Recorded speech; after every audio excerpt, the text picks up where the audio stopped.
7 barreiras sutis que influenciam sua vida de oração. Você já teve a sensação de que suas orações não chegam a lugar nenhum? De que há uma distância entre você e Deus que não consegue explicar? Talvez você ore, mas sente como se as palavras ficassem presas no teto. Ou talvez você simplesmente não consiga orar com a frequência que gostaria, e uma culpa silenciosa começa a pesar sobre seu coração. Se você já passou por isso, preciso que saiba de algo importante. Você não está sozinho. E muitas vezes o problema não está na intensidade do seu desejo de orar, mas em barreiras invisíveis que construímos sem perceber. Hoje vamos falar sobre 7 obstáculos sutis que podem estar roubando a vitalidade da sua comunhão com Deus. Barreiras tão discretas que passam despercebidas mesmo pelos corações mais sinceros. A primeira barreira é a pressa disfarçada de produtividade.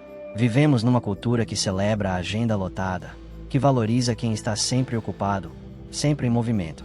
E sem perceber, levamos essa mentalidade para dentro da nossa vida de oração. Tratamos a oração como mais um item na lista de tarefas, algo que precisa ser feito rapidamente para podermos seguir em frente. Oramos enquanto dirigimos, enquanto preparamos o café, enquanto nossa mente já está planejando os próximos compromissos do dia.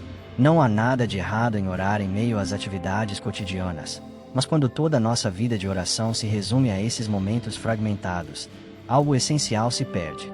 A pressa não deixa espaço para o silêncio onde Deus fala. Ela não permite que nosso coração se aquiete o suficiente para perceber a presença dele. E aos poucos, sem que notemos, a oração deixa de ser um encontro e se torna apenas um dever cumprido. A segunda barreira é o perfeccionismo espiritual. Existe uma mentira sutil que muitos de nós acreditamos. A de que nossas orações precisam ser eloquentes, teologicamente precisas, espiritualmente maduras. Achamos que precisamos encontrar as palavras certas, o tom certo, a postura certa. E quando não nos sentimos à altura desse padrão imaginário, simplesmente deixamos de orar. Ficamos paralisados pela sensação de inadequação. Mas a verdade é que Deus não está procurando performances religiosas. Ele não está avaliando a qualidade literária das suas orações. O Espírito Santo intercede por nós com gemidos inexprimíveis justamente porque Deus conhece as limitações da nossa linguagem e da nossa compreensão. Ele quer seu coração, não sua eloquência. Ele deseja sua sinceridade, não sua perfeição. Quando exigimos de nós mesmos uma espiritualidade polida demais, acabamos sufocando a espontaneidade que deveria caracterizar a conversa entre um filho e seu pai. A terceira barreira é a falta de perdão, não resolvida. Essa é talvez uma das mais dolorosas e ao mesmo tempo uma das mais comuns. Guardamos mágoas, ressentimentos, amarguras. Às vezes contra pessoas que nos feriram profundamente. Outras vezes contra nós mesmos, por erros que não conseguimos esquecer. E há momentos em que carregamos uma decepção silenciosa com o próprio Deus, por coisas que pedimos e não recebemos, por orações que pareceram não ser ouvidas, por dores que Ele permitiu. Jesus foi claro quando disse que se estivermos apresentando nossa oferta no altar e ali nos lembrarmos que nosso irmão tem algo contra nós, devemos primeiro ir nos reconciliar. A falta de perdão cria uma barreira espessa entre nós e Deus. Não porque Ele se afasta, mas porque nosso coração se fecha. A amargura endurece a alma de tal forma que não conseguimos mais perceber a ternura do Pai. E continuamos orando, mas nossas palavras são vazias, mecânicas, porque há uma ferida não curada sangrando dentro de nós. A quarta barreira é a dúvida disfarçada de realismo. Oramos, mas no fundo não acreditamos realmente que nossas orações fazem diferença. Achamos que Deus já decidiu tudo e que nossa voz não muda nada. Ou então olhamos para a grandeza dos problemas ao nosso redor e para a aparente pequenez das nossas orações, e nos convencemos de que não adianta. Chamamos isso de ser realista, de ter os pés no chão, mas na verdade é incredulidade. E a incredulidade corta o fluxo da graça divina, não porque Deus seja limitado por ela, mas porque nós mesmos nos fechamos para receber. Quando Tiago nos ensina a pedir com fé, sem duvidar, ele não está estabelecendo uma condição arbitrária. Ele está nos mostrando uma realidade espiritual. A dúvida nos mantém oscilando, instáveis, incapazes de receber porque nossas mãos estão fechadas. Orar sem fé é como plantar sem esperar colheita. Você faz os movimentos, mas seu coração já desistiu antes de começar. A quinta barreira é o consumo constante sem cultivo de silêncio. Estamos sempre consumindo informação, entretenimento, conteúdo. Acordamos checando o celular.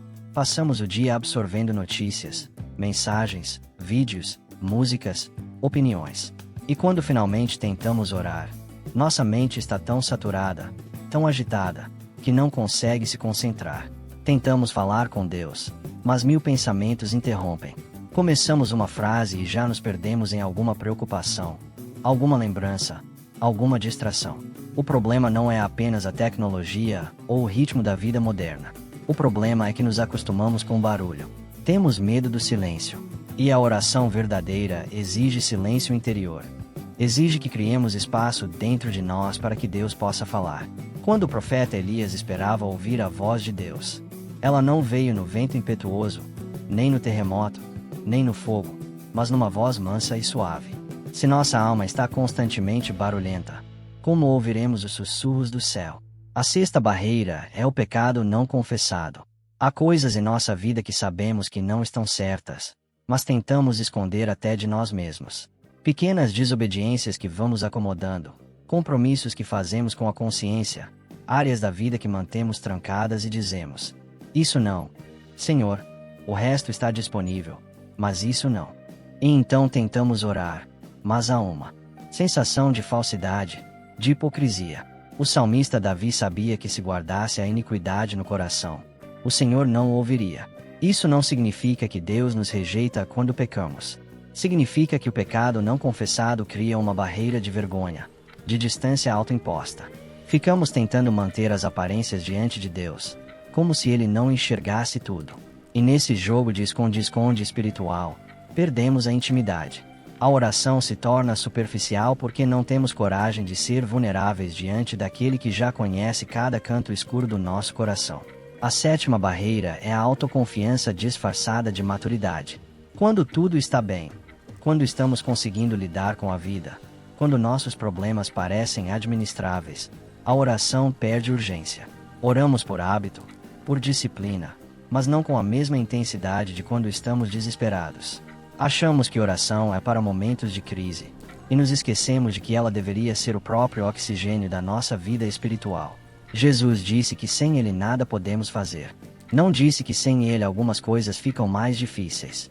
Disse que nada podemos fazer, mas agimos como se precisássemos dele apenas nas emergências.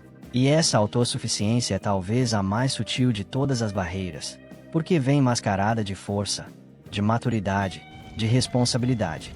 Vamos deixando de depender, deixando de pedir, deixando de buscar, até que um dia olhamos para trás e percebemos que faz tempo que não experimentamos a presença viva de Deus em nossa vida. Essas 7 barreiras não aparecem de uma vez. Elas se instalam aos poucos, silenciosamente, como ervas daninhas que crescem enquanto não estamos prestando atenção. E o mais perigoso é que podemos continuar orando mesmo com todas elas presentes. Podemos manter uma vida religiosa aparentemente saudável, enquanto nossa comunhão real com Deus está sendo sufocada. Mas há esperança, porque reconhecer essas barreiras é o primeiro passo para derrubá-las. E Deus, em sua graça infinita, não está esperando que você se torne perfeito para se aproximar. Ele está esperando que você venha como está, com suas barreiras, suas lutas, suas fragilidades. A Escritura nos lembra que o Senhor está perto dos quebrantados de coração. Ele não se impressiona com nossa força, mas se comove com nossa fraqueza reconhecida. Quando você admite que tem pressa demais, que está tentando ser perfeito, que carrega mágoas, que duvida, que está saturado de barulho, que esconde pecados ou que confia demais em si mesmo, você não está decepcionando a Deus. Você está abrindo a porta para que Ele trabalhe em você. O arrependimento verdadeiro não é apenas sentir culpa. É mudar de direção. É decidir que você quer mais da presença de Deus do que quer manter essas barreiras de pé. Então hoje eu convido você a fazer um exame honesto do seu coração. Não para se condenar, mas para se libertar. Pergunte ao Espírito Santo qual dessas barreiras está mais forte na sua vida agora. Pode ser que seja só uma. Pode ser que sejam várias. E então, com humildade e esperança, comece a derrubá-las. Escolha ir mais devagar, nem que seja por 5 minutos ao dia. E encontre-se com Deus sem pressa. Permita-se orar de forma imperfeita, com palavras simples, até gaguejantes. Perdoe quem precisa ser perdoado, começando talvez por você mesmo. Escolha crer que suas orações importam, que Deus ouve, que Ele age. Cultive momentos de silêncio real. Desligue o que precisa ser desligado. Confesse o que está escondido, sabendo que não há condenação para os que estão em Cristo Jesus. E reconheça sua necessidade diária, constante, absoluta da graça de Deus. A vida de oração não é sobre técnica, é sobre relacionamento. E todo relacionamento verdadeiro exige honestidade, vulnerabilidade, tempo e presença. Deus não está procurando oradores eloquentes. Ele está procurando corações abertos.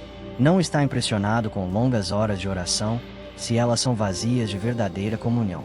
Mas se alegra profundamente quando um filho seu, cansado de fingir, de correr, de se esconder, simplesmente para e diz: Pai, eu preciso de ti. Eu quero te conhecer de verdade. Que o Senhor nos ajude a identificar e remover essas barreiras sutis. Que Ele nos dê coragem para ser verdadeiros, fé para crer e graça para perseverar. E que possamos redescobrir a alegria incomparável de uma vida vivida em constante conversa com aquele que nos ama mais do que podemos compreender. Amém.